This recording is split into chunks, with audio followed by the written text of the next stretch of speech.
Please give it up for Anthony Wolch. All right, before we get going, my daughter called me last night from Toronto and she said, if you don't have a full room, she said, it's probably because you're doing competition with the beer garden, which we probably are. She also said that if everyone's on their phones for 15 minutes, your presentation sucks. So I'm going to do my best to keep you off the phones, keep this going, keep it as exciting as we can. I'm the Chief Creative Officer of the Beyond Marketing Group. This is not my first CannaTech. I've had some interesting experiences. I just want to say thank you to everyone over there and at the back who don't really get thanks in the audio-visual world of creating this presentation. Sari and Julie and the whole gang who've done a phenomenal job. And with that in mind, let's get going. I've been in the business 25 years. I've worked in 7 cities and lived on 4 continents. I've created over 500 global brand films for 50 well-recognized global brands. I've studied more than 4,000 brands in the cannabis space. That's growing every single day. I've studied more than 52 million individuals connected to cannabis conversations with products and services and brands. And I've got 15 minutes to get going. Before I do, I came across a film that I think you're all going to find relatively entertaining to help illustrate a point. Here we go. Here we go. Throughout history, there have been countless failed product launches. Are these true? From ridiculous consumer packaged goods concepts to services and technology that went absolutely nowhere.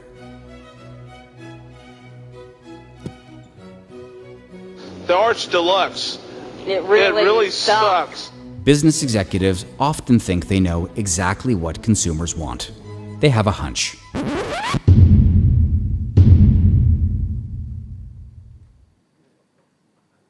Often funded by millions of dollars of wasted research and marketing investment based on that hunch. As the world moves from hunches to data-backed decisions, isn't it astounding to consider that in this day and age, there are still executives everywhere who think they are smarter than mathematics? No one's gonna see this, right? I mean, not really. Not a lot of people, no. This isn't gonna be shown publicly, so you've got nothing to worry about. If you're comfortable repeating that story, what about Google Plus was such a failure? It was a social media product that was a complete copycat that nobody wanted. The moment we've all been waiting for, Google Plus has been announced to be shutting down. I mean, what else would you say at this stage? I mean, come on, like, before you launch the product, make sure people will give a shit about it. Let's talk a little bit about New Coke. Sure, holy shit. We gave America a choice, and more people said Coke is it. It's a hit. It's a Coke. Coke is it. It's kind of like watching a live suicide. I mean, words really can't describe the insanity that New Coke was. A bunch of paid executives kind of thought they knew what the consumer wanted, but they might have wanted to do a bit more research before globally embarrassing themselves. Seriously, I mean, same. Like, Pepsi Clear over here. Like, yeah. Are you kidding me? Right. Oh my God.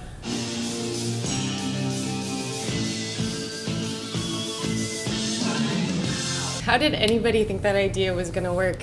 Why on earth would you make a Pepsi that's clear? Like, Pepsi is brown. Like, it just doesn't make any sense. It's carbonated water, basically, that apparently tastes like Pepsi. I don't even know how it works, but it was a dumb idea. That's not me. Close last name, but not quite me.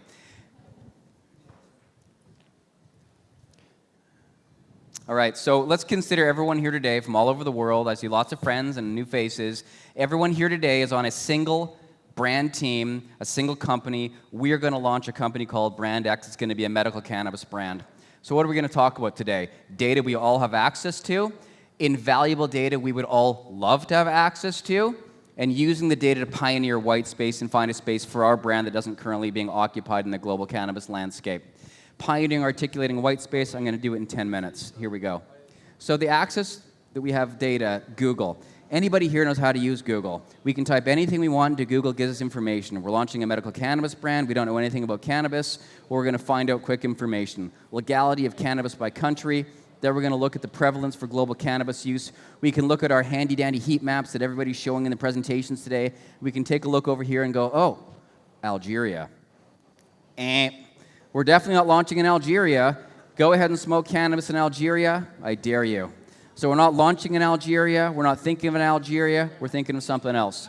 We can take a look at Facebook audience insights. Every single person here should have access to it. They just might not know how to use it. We can look at the vast majority of cannabis users found in the States. That's not news. But we see, we're sitting here in Israel.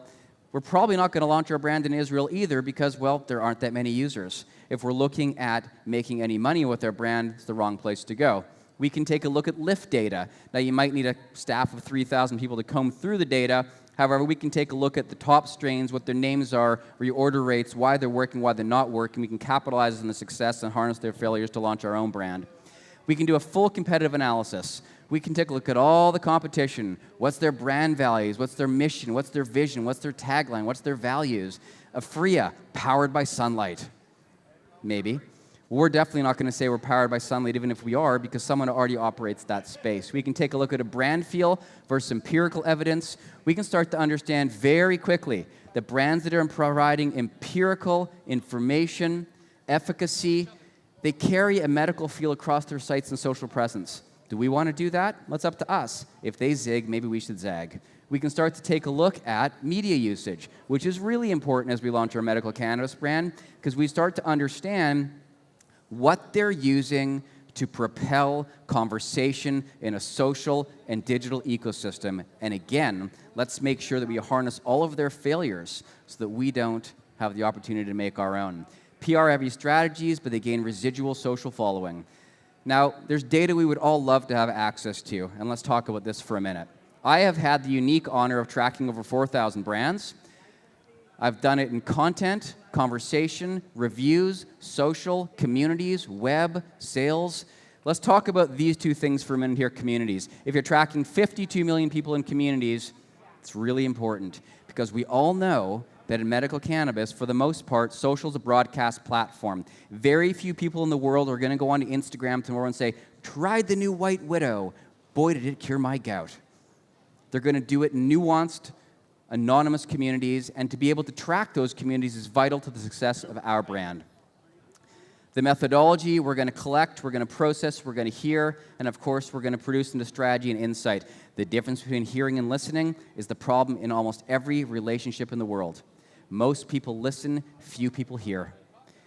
If all we do is listen, do we understand the emotional resonance of why people need these specific strains of cannabis? When we hear, we do. We're going to track brands, products, messaging. We're going to track consumers, benchmarking, and trends. We're going to do it every single day, and we're going to do it better than anybody else. If we don't do that, we don't get to this. This is all that matters, consumer-centric insights. One of the biggest challenges today in cannabis worldwide is that everybody that started the cannabis company, for the most part, is still in the executive chair. Why does that matter? Well, they made the logo. They made the tagline. So go ahead and tell them that consumers don't care about their tagline and don't care about their logo. It is an emotional connection to their brand. Little do they know that most consumers don't really care that they're emotionally connected to their own brand. We are in the business of pioneering white space for brands. Everybody here today on the same team, we are going to find a white space. We are going to track every medical cannabis brand in the world, and we are going to come up with a conclusion today that if we apply this white space to our medical cannabis brand, I can guarantee it's going to go gangbusters. We're going to create the global science proprietary of branding across the entire global visual taxonomy of every brand in the world to find our visual white space. We're going to do it in the greenhouse industry. We're going to do it in the indoor industry. We're going to do it in the microcultivation industry. We're absolutely going to track medical cannabis industry and create the science and a proprietary science of branding. We're going to do an oil distillate B2B, B2C. We're going to track e-commerce technology. And of course, we have to track bioagriculture, tissue culture, and plant propagation, because if we don't, we can't win. So we're also going to make sure that when we track the global estimates of population in medical cannabis in the addressable markets, close to 1.3 billion people, if we calculate that across the spectrum of what's happening in Canada, which is a very good snapshot of the world, we can find out there's actually 15 million people, just under, who are on social media. Remember the number, because when we launch our brand, well, can we actually launch cannabis content in Facebook?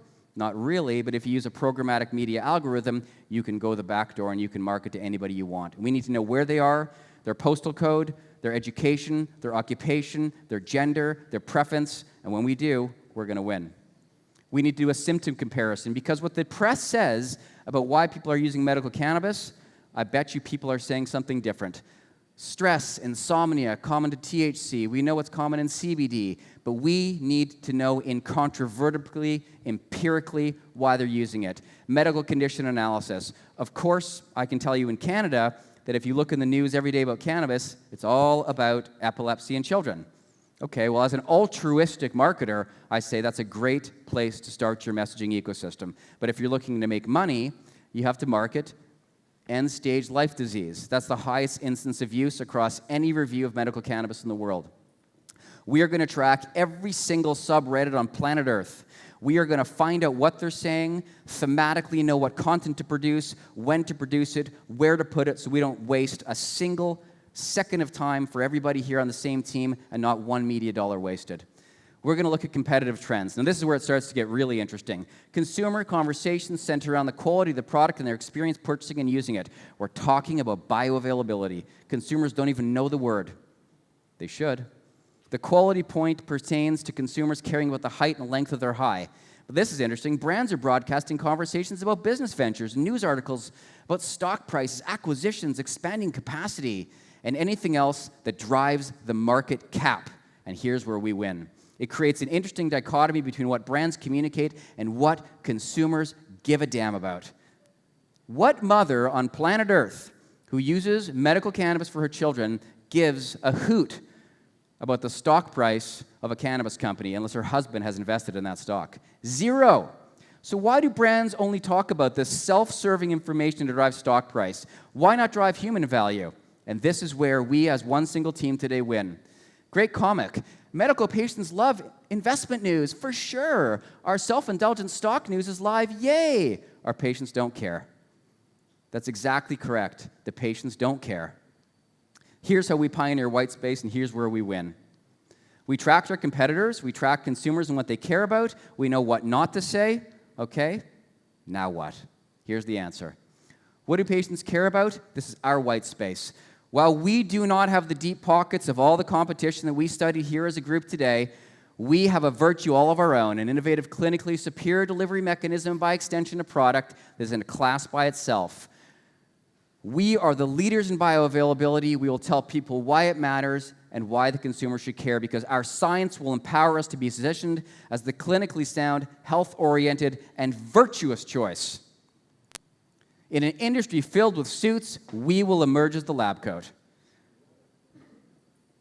In an industry filled with suits, we will emerge as the lab coat.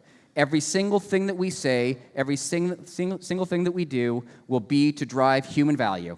Not one message is going out to drive market cap. What's our vision? How do you go back one slide? Go back one slide, please.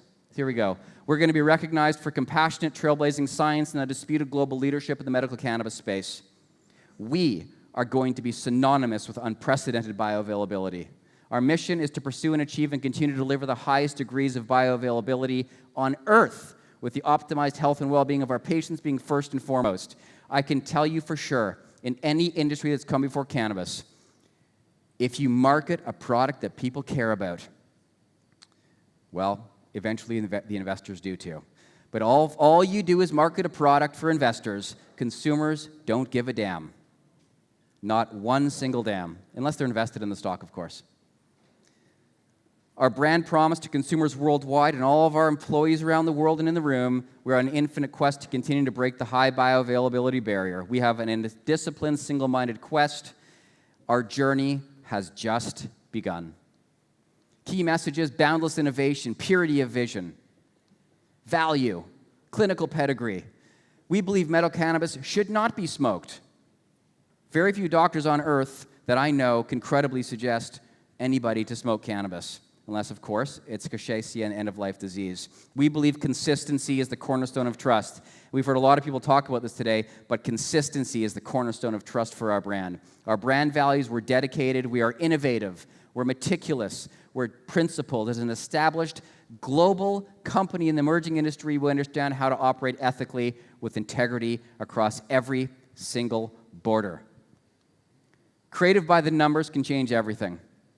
So we've seen data that everybody can access, Google, Facebook Audience Insights, LiftCo, but then there's invaluable data we wish we had access to. And so I've had the unique opportunity to peek behind the curtain of what this data is, and I know that half the brands aren't using it. In fact, I'd say 90% of the brands don't have access to it. In 2019, as the video said, way more than $100 million is going to be spent on developing cannabis brands. We've got access to invaluable data because I proved it here today. Do not base your brand on a hunch. Think of New Coke, think of Pepsi Clear, think of Colgate lasagna. Very bad idea. This data distillation is a beautiful thing. And thank you. All right.